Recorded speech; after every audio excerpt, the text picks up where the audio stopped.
स्वामी स्वरूपानंद जी शंकराचार्य जी हमारे साथ में हैं। एक बड़े मुद्दे को एक रूप जो दिया गया है, आखिर उनकी पूजा क्यों न की जाए, उसको उन्होंने विस्तार से कई बार बताया, लेकिन अब क्या कहना चाहते हैं, आखिर ये मुद्दा उठा क्यों है, इन तमाम मतलब बातचीत के लिए हमारे साथ में स्वामी जी, उनसे बात करते हैं।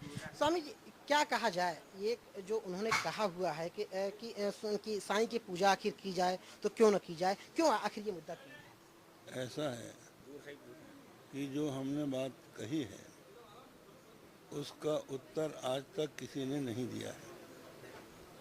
हमने ये कहा है कि असत, अचेतन और अयोग्य की पूजा नहीं हो सकती। इसका उत्तर अभी तक किसी ने नहीं दिया। एक विरोध आपका उन्होंने चक्रपाणी महाराज जी ने किया और स्वामी यज्ञवेश कुछ लोगों ने आपका विरोध किया और आप पर तमाम तीखी टिप्पणी भी की उन्होंने, तो उस पर क्या कहें? उस पर हमारा ये कहना है कि जो हनुमान जी जड़ी बूटी लेने जा रहे थे तो वो सवेरे तक ना आए, इसके लिए काले में बैठाल दिए गए थे।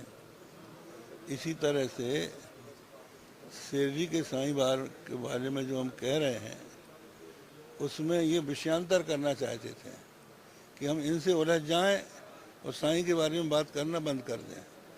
तो इसके लिए ये षड्यंत्र था जो कि विफल हो गया। ये अगर देखा जाए तो अब प्रधानमंत्री भी शिरडी के दरबार में जाने वाले हैं, सीधे नेपाल से सीधे वहां पहुंच जाएंगे, तो अब क्या जाए, मैसेज क्या जाएगा, उसको लेकर आप क्या कहेंगे? ऐसा है कि वो पहले चले जाएं तब बात करेंगे हम।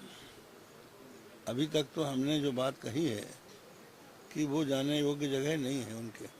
पूरे देश में होने लगी है साईं की पूजा, हर जगह मंदिरों में देखा जाए उनकी मूर्ति लगी रहती है, तो अब कैसे? इसी के लिए तो हमको बोलना पड़ा कि अगर उसके शिरडी तक सीमित रहता तो होता रहता, लेकिन जब हमारे मंदिरों में उनको लाने लगे, जगह जगह मंदिर बनने लगे, राम मंदिर की जगह शिरडी मंदिर बनने लगा, पहुंच कैसे रहे, वजह क्या है इसकी? उसका मतलब यह है कि ये एक षड्यंत्र है।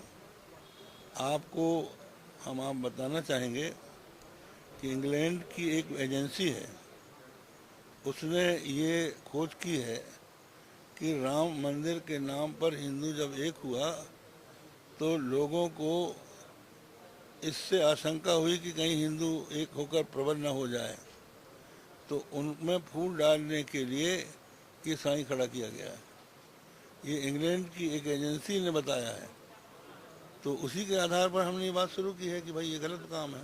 नरेंद्र मोदी अगर शिरडी पहुंचेंगे तो एक बड़ा, जिस तरीके से आपकी बातें पहुंची, आम जनता आपकी बातों को जो है लोग करके एक सनातन धर्म जो है बातों को ध्यान दे रहा था, लेकिन नरेंद्र मोदी जो प्रधानमंत्री एक प्रमुख व्यक्ति हैं, वो जाएंगे तो एक मैसेज दूसरा जाएगा, फिर से एक होने दीजिए, कोई चिंता की बात नहीं है।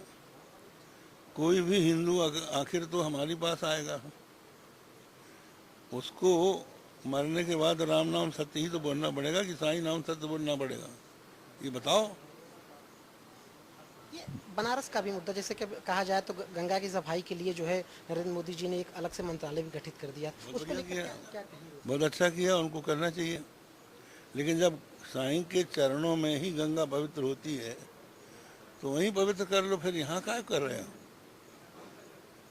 वो ये लिखा है उनकी पुस्तकों में कि साईं के चरणों में आके गंगा यमुना पवित्र होती हैं, जबकि हम लोग ये मानते हैं कि भगवान के चरणोदक से गंगा गंगा हुई है। ये इस साईं के चरणों में जाने से शुद्ध होगी? कितना अपमान है हिंदू का, हिंदू धर्म का। ये आपको ध्यान दिलाना चाहिए लोगों को। अच्छा, देश को किस तरह से आप देखते हैं, देश किस दिशा में जा रहा है, लोग किस दिशा में जा रहे हैं, अगर क्या ऐसा तो नहीं लोग भ्रमित हो रहे हैं, चाहे प्रधानमंत्री की बात की जाए, आम लोगों की बात की जाए? उसका कारण यही है कि हमारे लड़कों को स्कूलों में धर्म की शिक्षा नहीं मिलती है, वो बंद कर दी गई है। तो उनको बेचारों को, माँ बाप को फुर्सत नहीं है, स्कूलों में शिक्षा मिलती नहीं है, तो वो चैनल देखते हैं, तो धारावाहिक देख के उन्हीं को भगवान मान के बैठ जाते हैं। ये इसका कारण है। अगर उनको अपने धर्म की शिक्षा मिल जाए तो वो काहे के इधर उधर भटकेंगे। स्कूलों में किस तरह से कहा जाए, बदलाव किस तरह से होना चाहिए, कुछ एक प्रारूप होना चाहिए, कुछ करना चाहिए? बिल्कुल, गीता पढ़ाना चाहिए, रामायण पढ़ाना चाहिए। पहले पढ़ाई जाती थी, अंग्रेजी ज़माने में पढ़ाई जाती थी।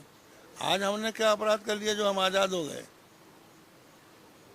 यही तो हमने अभी कहा अपने प्रवचन में, अपनी बातों में। सांप्रदायिकता जिस तरीके से फैल रही, चाहे मेरठ की घटना हो, दूसरी तमाम घटनाएं फैल रही हैं, संसद तक जो सबसे बड़ी पंचायत है वहां तक इसकी आवाज पहुंच रही है, इस पे इसका सांप्रदायिकता। कारण यह है कि मजबूर सरकार है। अगर मजबूत सरकार होती तो सख्ती से रुक जाता। आज जो वहाँ की सरकार है उत्तर प्रदेश की, वो उन लोगों के बल पर खड़ी है जो कि इस तरह के लोग हैं, जो ऐसे काम करते हैं। नहीं तो सख्ती से उनको रोक दिया जाता पहले ही से। पहले आपने एक बार कहा था कि ये जो सरकार जो कांग्रेस की थी, हालांकि पॉलिटिकल जरूर आपसे नाता नहीं रहा, लेकिन उसको भी आपने मजबूर सरकार कहा था। एक मजबूत सरकार के रूप में नरेंद्र मोदी की सरकार को मजबूर माना सरकार गया। हमने इसलिए कहा था कि राजीव गांधी के बाद जो सरकारें बनी उनको स्पष्ट बहुमत नहीं मिला और उन्हें दूसरी पार्टियों से सहयोग लेना पड़ा, इसलिए वो मजबूर थी। स्पष्ट बहुमत बहुत वर्षों से नहीं मिला है। जो सरकारें कांग्रेस की भी बनती थी उनको दूसरी पार्टियों का सहयोग लेना पड़ता था, और अटल बिहारी वाजपेयी की भी सरकार को दूसरी पार्टियों से सहयोग लेना पड़ा, इसीलिए वो राम मंदिर का वादा पूरा नहीं कर पाए। अब मजबूत सरकार बनी है, स्पष्ट रूप से उनको बहुमत मिला है, अब कहाँ होना चाहिए ये कह रहे हैं। नरेंद्र मोदी सनातन धर्म की बात करते हैं, वो बनारस भी पहुंचे, वहां पर उन्होंने जितने पे हिंदुत्व को मानने वाले थे, ब्राह्मण थे, सभी को दान दिया, उन्होंने दक्षिणा दे करके भोजन भी कराया। तो इसीलिए तो हम कह रहे हैं कि हाथी स्नान हो जाएगा। हाथी स्नान का लोग नहीं समझ पाए। हाथी स्नान का ये है कि हाथी को अच्छी तरह से नदी में स्नान कराया जाए, मल मल के धोया जाए, और वो धुलने के बाद जब निकले तो धूल उठा के अपनी खोपड़ी में डाल ले। धूल अपने ऊपर डाल लेता है, इसको हाथी स्नान कहते हैं। बस अब हो गया भैया। एक आखिरी सवाल, क्या नरेंद्र मोदी को वाकई वहां जाना चाहिए या क्या करना चाहिए? शिरडी। सुनो, बहुत बता दिया हमने। हो गया भैया, बहुत बता दिया। अच्छा, आखिरी सवाल ये रहेगा कि बनारस में जो बातें उठी थी, ये हिंदुओं को जो है, जो ब्राह्मणों को जो है दान दिया जा रहा था, पैसे दक्षिणा दिए गए थे, वो दक्षिणा ना दे करके लोगों ने पैसे दे करके वोट भी खरीदे थे, ऐसी बातें क्या कुछ ब्राह्मणों ने आपसे बात कही थी क्या? किसने?